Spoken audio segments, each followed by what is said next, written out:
এখন আসি আমি ইশতেহার নিয়ে। এই ইশতেহারটাকে আমি এক বাক্যে বলি হানি ট্র্যাপ। এই যে তালিমের নামে মহিলাদেরকে সে নিয়ে যায়, এটা এক প্রকার হানি ট্র্যাপ, যে তোমরা বেহেশত পাবা। আর বাবা, বেহেশত তো আমি নিজেই ধর্ম করলে পাবো, এটা তো আল্লাহ আমারে বলছে তুমি ইবাদত করলে পাবা। তার জন্য জামাত করতে হবে কেন? জাতীয় পার্টিকে তো হার মানিয়ে গেল পলিসি শিফটিং এ, মানে অবস্থান পরিবর্তনে। জাতীয় পার্টি যেমন সকালে একটা বলতো, দুপুরে একটা বলতো, বিকালে একটা বলতো, কিন্তু জাতীয় পার্টির এই পলিসি শিফটিংটা ছিল খুব অগোছালো এবং এরশাদ কেন্দ্রিক। কিন্তু জামাতের এটা খুবই গোছালো এবং কনস্ট্রাকটিভ এবং উদ্দেশ্য প্রণোদিত। মানে ওইখানে একজন মেয়েকে হানি ট্র্যাপে ফেলা হয় বা একজন পুরুষকে হানি ট্র্যাপে ফেলা হয়, হ্যাঁ, কিন্তু গোটা জাতিকে জামাত তার বাজেট দিয়ে একটা হানি ট্র্যাপে ফেলেছে। কিন্তু জামাতের ইশতেহারটা জনগণের জন্য, জনগণ যদি এটাকে পড়ে বা জনগণ এটাকে দেখে, তাহলে মনে করবে বাহ, এটা তো আমাদের জন্য খুব চমৎকার একটা বিষয়। কিন্তু এটা মূলত একটা হানি ট্র্যাপ। জামাত ক্ষমতায় গিয়ে এগুলোর একটাও করবে না। সিপিডির ডক্টর ফাহমিদা খানম বলছিলেন, উনি একটা লেখায় লিখেছেন টিবিএস এ, যে এটা একটা স্লোগান সর্বস্ব বাজেট, এটার মধ্যে কোনো বাস্তবতা বোধ নাই। বুদ্ধিজীবী ব্যারিস্টার শাহরিয়ার হঠাৎ করে উদয় হয়েছেন 5ই আগস্টের পরে, তাকে আমরা 5ই আগস্টের আগে কখনো দেখিনি। এই ভদ্রলোক প্রিয়, উনি কিন্তু তার বিভিন্ন বক্তৃতায় বলছে যে জামাতকে ভোট দিলে বেহেশত পাওয়া যাবে, হ্যাঁ, এবং আপনাকে কবরে 4টা প্রশ্ন জিজ্ঞাসা করা হবে, তার মধ্যে একটা হলো যে আপনি কোন দলে ভোট দিছেন। এই সাউথ এশিয়ার নির্বাচনী প্যাটার্নটাই এরকম, যেখানে টাকা দিয়ে ভোট কেনা, যেমন আগে বিড়ি খাওয়াইতো, চা খাওয়াইতো, চা দোকান ফ্রি করে দিত। এইটাকে আমি কিন্তু এইভাবে নিচ্ছি না, কিন্তু আমি নিচ্ছি কেন, জামায়াত ইসলাম যখন বলে যে আল্লাহর আইন চাই, সৎ লোকের শাসন চাই, আমরা সৎ লোকের শাসন প্রতিষ্ঠা করব, এবার কিন্তু ওরা আল্লাহর আইন চাইতে বলে নাই, কারণ ওরা গঠনতন্ত্র থেকে আল্লাহ বাদ দিয়ে দিছে। নির্বাচনী ইশতেহার ঘোষণা করেছে জামায়াতে ইসলামী বাংলাদেশ। এই ইশতেহারের মধ্যেই যে কোনো রাজনৈতিক দল কিন্তু তাদের নির্বাচনী ম্যানিফেস্টো বা নির্বাচনে তারা জিতে আসলে কি কি করবেন সেটা বলে থাকে, আপনি জানেন, আমিও জানি। সো এটা যেটা আমার কাছে খুব সিগনিফিকেন্ট যে বিষয়টা মনে হয়েছে, যে জামায়াতে ইসলামী কিন্তু সবসময় তাদের একটা স্লোগান, এই পর্যন্ত আমি ছোট থেকে বা সাংবাদিকতা শুরু থেকে যা দেখে এসেছি, তাদের একটা হলো যে স্লোগান ছিল আল্লাহর আইন চাই, সৎ লোকের শাসন চাই। এই যে ইশতেহারটা দিল, আমি কিন্তু এখানে এই বিষয়টা খুঁজে পাইনি। আহ, তো সর্বোপরি আরো বেশ কিছু মিসম্যাচ আমার কাছে মনে হয়েছে, যেগুলো আমি আগে পেয়েছি, এখন দেখিনি। তো এই যে বিষয়টা, যে তাদের যে রাজনৈতিক দর্শনটা, এটা কি আপনার মনে হচ্ছে যে এটা স্ট্র্যাটেজিক শিফট করেছে তারা? এখানে বলতে গেলে জামাতের আসলে একটু পেছনেই যেতে হয়। জামাতের জন্ম 1941 সালে, হ্যাঁ, এবং সেটা ভারতের একটি রাজ্যে। তারপর থেকে 46 পর্যন্ত জামাত কোনো রাজনৈতিক দল ছিল না, এটি ছিল একটি সামাজিক সংগঠন।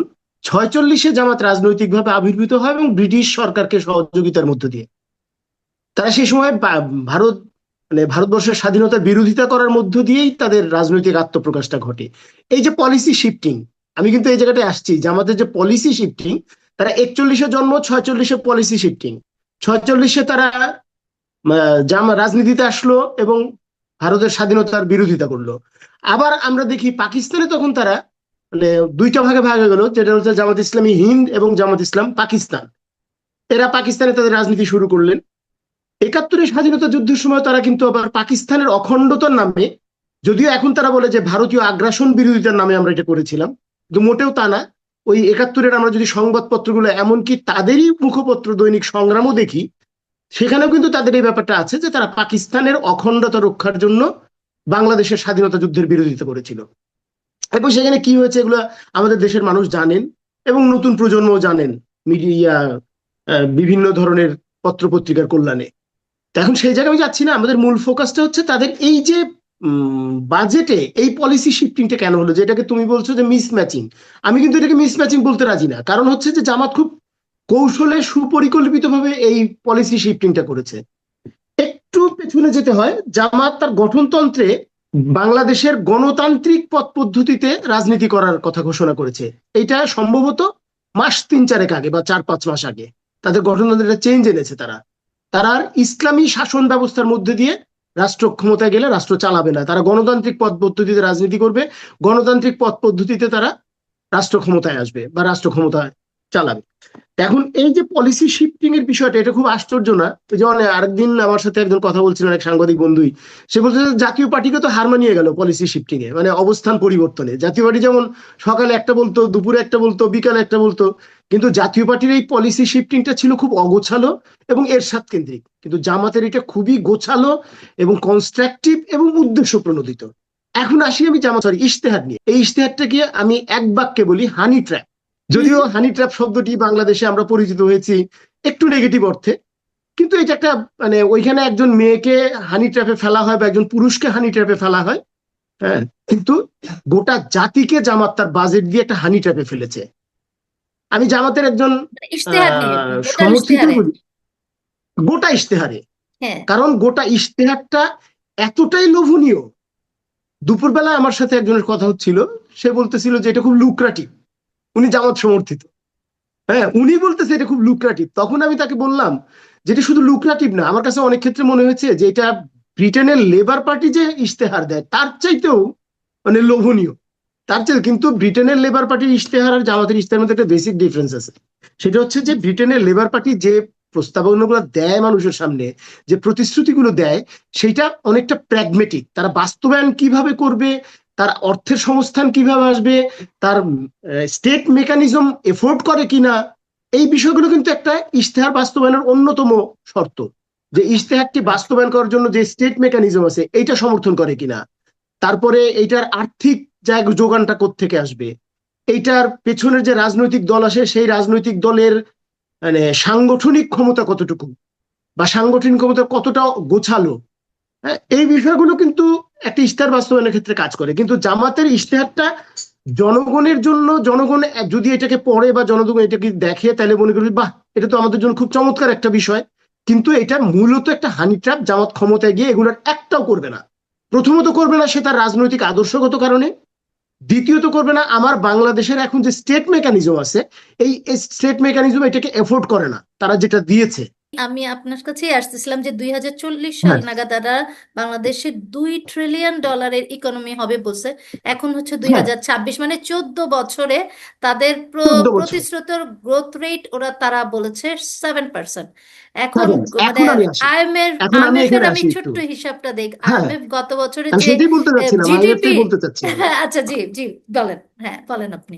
আইএমএফ এখানে প্রেডিকশন করেছে 4, আর বাংলাদেশের পরিসংখ্যান ব্যুরোর এই মুহূর্তের পরিসংখ্যান হচ্ছে 3.7 আমার হুম। Growth rate. তাহলে রাইট। আমার গ্রোথ রেট যদি এই বছরে 3.7 হয়, বাংলাদেশ সরকারের পরিসংখ্যান মানে রাষ্ট্রের পরিসংখ্যান, আইএমএফ এবং বিশ্বব্যাংক হচ্ছে 4, এটা 14 বছরে। এবং নট অনলি দ্যাট, $2 ট্রিলিয়ন অর্থনীতি করতে হলে তারা যেটা বলেছে এই 7%-এর সাস্টেনেবিলিটি রাখতে হবে, যেন প্রত্যেক বছরে এটা 7% থাকতে হবে, হুম হুম তাহলে হুম এটা সম্ভব $2 ট্রিলিয়ন। হুম হুম আদারওয়াইজ হুম। সম্ভব না। এখন এটা গাল ভরা শোনা যাচ্ছে আমরা $2 ট্রিলিয়ন করব, কিন্তু এর পেছনের বিষয়টা তো যারা একটু পড়াশোনা করে বা একটু খতিয়ে দেখে তারা বুঝতে পারছে। হ্যাঁ, হুম হুম সিপিডির ডক্টর ফাহমিদা খানম বলছিলেন, উনি হুম একটা হুম লেখায় লিখেছেন টিবিএস এ, যে এটা হুম একটা হুম। স্লোগান সর্বস্ব বাজেট, এটার মধ্যে কোনো বাস্তবতা বোধ নাই। যেটা আমিও বললাম যে একটা মানে ইশতেহার বাস্তবায়নের জন্য, ইশতেহারের যে তারা হ্যাঁ, বাজেটের একটা ব্যাপার বলেছে, সেই বিষয়টা আপনি বলছেন, রাইট? হ্যাঁ, হ্যাঁ। সেটাই বললাম যে এটা কোনোভাবেই সম্ভব না $2 ট্রিলিয়ন নেওয়া। এখন আমি আসি, তারা কর্মসংস্থানের কথা বলেছে, তারা প্রত্যেকটা ডিস্ট্রিক্টে একটা করে বিশ্ববিদ্যালয় করবে, নারীদের জন্য একটা উন্নত মানের বিশ্ববিদ্যালয় করবে ইত্যাদিতে। আমি যদি এখন ক্যাটাগরিক্যালি আসি, নারীদের ক্ষেত্রে আমরা গত 2 মাসে জামাতের যে পলিসি শিফটিং দেখেছি, তারপরেও কি জামাতকে আমরা বিশ্বাস করব যে জামাত নারীদের জন্য যা বলছে তাই করবে? আমি অন্তত পক্ষে করতে পারি না। তাহলে কারণ তো গত 2 মাসে কি, কর্মঘণ্টা এক কমিয়ে মাসে যে পলিসি শিফটিং, মেয়েদেরকে উল্টা হ্যাঁ, চাকরিতে কর্মঘণ্টা, যেটার ব্যাখ্যা ওনারা দিয়েছেন যে মাতৃত্বকালীন সময়ে আমার বোনেরা, মায়েরা, মানে যারা গর্ভবতী তারা যদি মানে মনে করে যে তাদের কর্মঘণ্টা কমানো উচিত, আমরা কমিয়ে দিব। এটা কিন্তু সে ব্যাখ্যা দিয়েছে তার ইশতেহারে। হুম হুম প্রথমে তো হুম। সে বলেছিল যে এটা 5 ঘন্টা করা হবে, কিন্তু তার ব্যাখ্যা হলো যে মাতৃত্বকালীন। কিন্তু আমাদের তো রাষ্ট্র মাতৃত্বকালীন সময়ে অলরেডি 6 মাসের ছুটি স্বীকৃতি করে ঘোষণা দিয়েছে, করে দিয়েছে। স্বীকৃত হুম। এটা, ঘোষণা হ্যাঁ। করে দিয়েছে যে মাতৃত্বকালীন ছুটি 6 মাস। রাইট। সেইখানে কি করে আবার যে মায়েরা যদি চায় তাইলে আমরা 5 ঘন্টা করতে পারি? তো এই যে তাদের যে মানে দ্বিচারিতা, তাদের যে মানুষের সাথে প্রতারণা করার কৌশল, প্রত্যেকটা, এবং ইশতেহারের প্রত্যেকটা পরতে পরতে সাংঘাতিক লোভের একটা যেটা আমি যদি বলি, মানে আমাদের সবগুলো ধর্মই, পৃথিবীতে যত ধর্ম এসেছে তারা এক ধরনের লোভ দেখায় যে তুমি এই কালে এই করো, ওই করো, ওই কালে তুমি এই পাবা। তো এই যে হুম লোভ, ধর্মের তো ভিত্তি গুলোর মধ্যে একটা হচ্ছে লোভ, লোভ হুম দেখানো, এটা সব ধর্মেই আছে। তো হুম এই তারাও কিন্তু সেই লোভের আশ্রয়টা নিয়েছে, যে লোভ দেখাচ্ছে তারা যে তোমরা এটা আমরা করব, তোমরা আমাদেরকে ভোট দাও। এবং হুম তারা এই ভোটের বিনিময়ে বেচতেও বিক্রি করছে, এটা তো সব সর্বজন স্বীকৃত এখন। জামাতের হুম অনেক নেতা, এমনকি জামাতের অন্যতম একজন কি বলবো যে বুদ্ধিজীবী ব্যারিস্টার শাহরিয়ার হঠাৎ করে উদয় হয়েছেন 5ই আগস্টের পরে। তাকে আমরা 5ই আগস্টের আগে কখনো দেখিনি। হুম হুম এই ভদ্রলোক প্রিয়, উনি কিন্তু তার বিভিন্ন বক্তৃতায় বলছে যে জামাতকে ভোট দিলে বেহেশত পাওয়া যাবে। হ্যাঁ। হ্যাঁ, এবং আপনাকে কবরে 4টা প্রশ্ন জিজ্ঞাসা করা হবে, তার মধ্যে একটা হলো যে আপনি কোন দলে ভোট দিছেন। আমরা তো জানতাম যে কবরের মধ্যে গেলে 3টা প্রশ্ন করবে, তোমার নবীকে, তোমার রবকে, তোমার দিন কি। এবং ওইখানে নাকি সে আরেকটা প্রশ্ন করা হবে যে তুমি কোন দলে ভোট দিছো। তা এখন সে বিষয় হচ্ছে যে এইটা কিন্তু জামাতের জামাতের আমির অনেক সময় বলে থাকেন যে এটা আমার তৃণমূলের নেতা কর্মীরা কি বলে ওইটা তো আমরা দলগত ভাবে ওন করি না। কিন্তু জামাতের একজন স্বীকৃত বুদ্ধিজীবী যখন এটা বলে, তখন আমি এটা জামাতের পলিসি লেভেল সিদ্ধান্ত বলে মনে করি। জামাত সবসময় বলেছে যে তাদের জাকাত ভিত্তিক অর্থনীতির কথা কিন্তু তারা বলে এসছে হ্যাঁ, এতদিন, কিন্তু হ্যাঁ, হ্যাঁ। এইখানে কিন্তু সেটার কোনো আহ, সেই বিষয়টার কোনো আলোকপাত আমি দেখি নাই, রাইট? আমি এখন এখন একটু এখানে ইন্টারন্যাশনাল পার্সপেক্টিভে যাই। অর্থনীতি তো ইন্টারন্যাশনাল বিষয়ের সাথে সম্পর্কিত। তোমার হুম অর্থনীতি তো তুমি ন্যাশনাল বিষয় চিন্তা করলে হবে না। রাইট। তোমার হুম আন্তর্জাতিক বিভিন্ন সংস্থা, আন্তর্জাতিক বিভিন্ন দাতা সংস্থা, বিভিন্ন রাষ্ট্র, এরা আমার অর্থনীতির কারিগর আসলে। আমার হুম অর্থনীতির কারিগর কিন্তু আমি না। তো সো দ্যাট সেই অর্থনীতির কারিগরদের অস্বীকার করে ও তো জাকাত বাস্তবায়ন করতে পারবে না এখানে, যে কারণে উনি জাকাত তোলেন নাই, জাকাতের বিষয়টা আনেন নাই। উনি প্রচলিত অর্থনীতিতে চলে গেছেন। হ্যাঁ, এটা হুম আমার হুম কাছে মনে হয়েছে যে উনি প্রচলিত অর্থনীতি যাওয়ার মূল হলো যে অর্থনীতির, আমার অর্থনীতির কারিগর যারা, তাদেরকে বাদ দিয়ে উনি বাংলাদেশের রাষ্ট্র ক্ষমতায় আসতে পারবেন না। যেটা উনি আমেরিকার রাষ্ট্রদূতের সাথে দেখা করেছেন, আমেরিকার রাষ্ট্রদূত কথা বলেছেন। হ্যাঁ, বা ভারতের রাষ্ট্রদূতের সাথেও, ভারতের একজন কূটনীতিকের সাথে উনি অসুস্থ অবস্থায় দেখা করেছেন। তো এগুলো তো ওইটাই মিন করে যে আন্তর্জাতিক জায়গাটা বাদ দিয়ে কোনোভাবেই বাংলাদেশের রাষ্ট্র ক্ষমতায় আসা সম্ভব না। হুম হুম হুম। এই জন্য উনি জাকাতটা আনেননি। আরেকটা বিষয় আপনি দেখেছেন যে বিদেশ নীতিতে তিনি কিন্তু ভারতের সাথে মালদ্বীপ ভুটানের কথাও বলেছে, কিন্তু পাকিস্তানের কথা কিন্তু উল্লেখ করে নেই। যেই পাকিস্তানে মানে পাকিস্তানকে দ্বিখণ্ডিত করতে তাদের আপত্তি ছিল, সেই পাকিস্তানের কথা মুখে একটু শব্দটি করেননি। আপনি কি মনে করছেন সেটা? এইটার অন্যতম একটি কারণ হচ্ছে যে পাকিস্তান সম্পর্কে বাংলাদেশে গত 75 বছরে যে ন্যারেটিভটি তৈরি হয়েছে সাধারণ মানুষের মধ্যে, সেই ন্যারেটিভটি রাজনৈতিকভাবে পরবর্তী যে ক্ষমতাসীন দলগুলো অনেক চেষ্টা করেছে এই ন্যারেটিভ থেকে বাংলাদেশের মানুষকে বের করতে। জামাত তো করেইছে বিভিন্ন ভাবে। হ্যাঁ, কিন্তু তারা বাংলাদেশের মানুষের আবেগ থেকে পাকিস্তানের যে নেগেটিভিটি এটাকে বের করতে পারে নাই। এটা জামাত রাইট। খুব ভালোভাবে বুঝেছে, যে কারণে পাকিস্তানকে সে দৃশ্যমান করছে না। তাই বলে এটা মনে করার কোনো কারণ নাই রিনভি যে তারা ক্ষমতায় গিয়ে পাকিস্তানের সাথে দহরম মরম করবে না। তারা রাইট। কিন্তু পাকিস্তানের সাথে সাংঘাতিকভাবে দহরম মরম করবে, না, এটা আমি সেটাই। বিশ্বাস করি। কারণ আমার এই গ্লোবাল ভিলেজে হ্যাঁ, আসলে কোনো দেশকে আপনি কিন্তু বাইরে রাখতে পারবেন না। বাইরে এটা রাখতে হলো পারি না। হ্যাঁ, রিয়েলি সেখানে ট্রুথ। আমার সম্পর্কটা, কি হতে পারে, সেখানে আমার সম্পর্কটা ডিগনিটির লেভেলে হতে পারে। হ্যাঁ, যে এবং হ্যাঁ, এটা আমি একটি লুকোচুরির তো সার্বভৌম কিছু রাষ্ট্র, নাই যে এখন আমি কিচ্ছু নাই। নির্বাচনের আগে আমি বলছি না, কিন্তু তাহলে নির্বাচনের পরে যেতে করব না, তা তো না। সো এখানে একটা কত না, লুকোচুরি তখন তো আমার তোমাকে কাছে সেটা মনে হচ্ছে। প্রকাশ করতে হবে। আরেকটা প্রকাশ বিষয় করতে আমার হবে, তো কাছে জি। এটাও কিন্তু জামাতের একটা দ্বিচারিতা। এইটাও একটা দ্বিচারিতা। রাইট। এই যে সাংঘাতিক রকমের দ্বিচারিতার মধ্যে দিয়ে তার যে এগোয়ে যাওয়া 5ই আগস্টের পর থেকে সে প্রত্যেকটা স্টেপে দ্বিচারিতা করেছে, প্রত্যেকটা স্টেপে সে হানি ট্র্যাপ করেছে মানুষকে। হ্যাঁ, এই যে তালিমের নামে মহিলাদেরকে সে নিয়ে যায়, এটা এক প্রকার হানি ট্র্যাপ, যে তোমরা বেহেশত পাবা। আর বাবা, বেহেশত তো আমি নিজেই ধর্ম করলে পাবো, এটা তো আল্লাহ আমারে বলছে তুমি ইবাদত করলে পাবা। তার জন্য জামাত করতে হবে কেন?